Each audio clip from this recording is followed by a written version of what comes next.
Shalom, selamat pagi anak-anak. Miss harap kalian semua sehat-sehat ya. Sebelum kita memulai pembelajaran hari ini, kita berdoa terlebih dahulu ya. Miss akan memimpin kita di dalam doa. Mari kita berdoa. Tuhan Yesus, terima kasih atas segala penyertaan-Mu. Pada hari ini kami akan belajar, kiranya Engkau memberkati, sehingga apapun yang kami pelajari dapat kami mengerti dan dapat kami pahami. Kiranya Engkau memberkati pembelajaran kami dari awal, pertengahan, hingga berakhirnya. Hanya ini doa dan pengharapan kami, dalam nama Tuhan Yesus Kristus. Haleluya, amin. Hari ini kita akan belajar pada tema 7 kepemimpinan, subtema 3 ayo memimpin, muatan pembelajaran bahasa Indonesia. Langsung saja kita masuk ke materi. Pesan dalam sebuah pidato. Pidato merupakan salah satu bentuk komunikasi lisan yang bertujuan untuk menyampaikan pesan kepada pendengar, dan pendengar harus bisa menyimpulkan isi pesan yang terkandung di dalam pidato. Pesan yang disampaikan dalam pidato ada yang disampaikan secara langsung dan tidak langsung.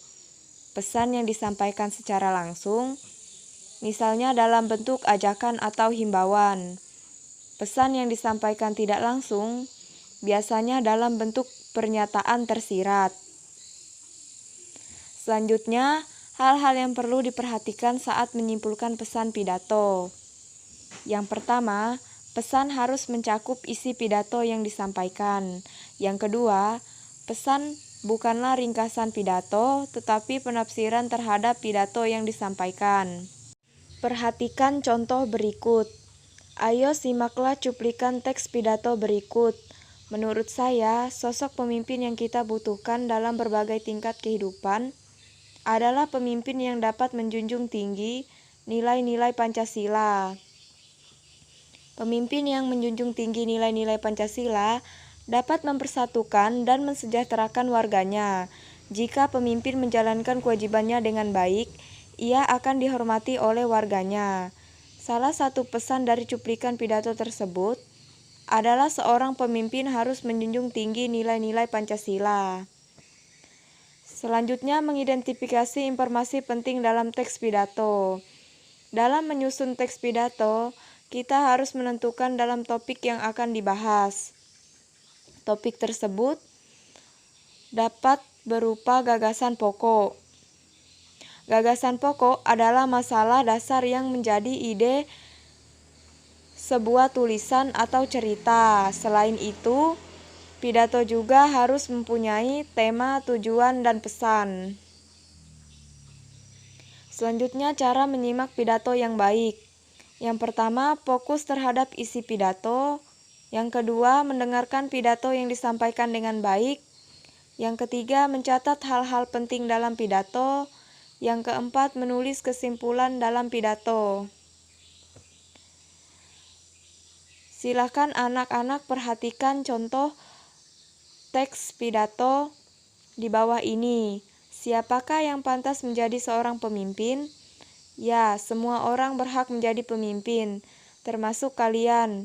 Kalian dapat menjadi pemimpin jika kalian disiplin, saling bekerja sama dan toleransi, bertanggung jawab, supel, bijaksana, dan konsisten. Menurutmu, informasi penting apa yang terdapat pada cuplikan pidato di atas? Selanjutnya, menggali informasi teks pidato dari berbagai media. Pidato dapat disampaikan melalui berbagai media. Ketika menyimak pidato pada suatu media, kita perlu mendengarkan dengan fokus.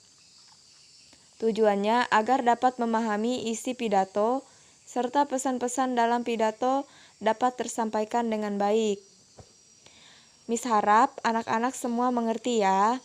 Untuk melatih kemampuan anak-anak di rumah, Miss akan memberikan tugas.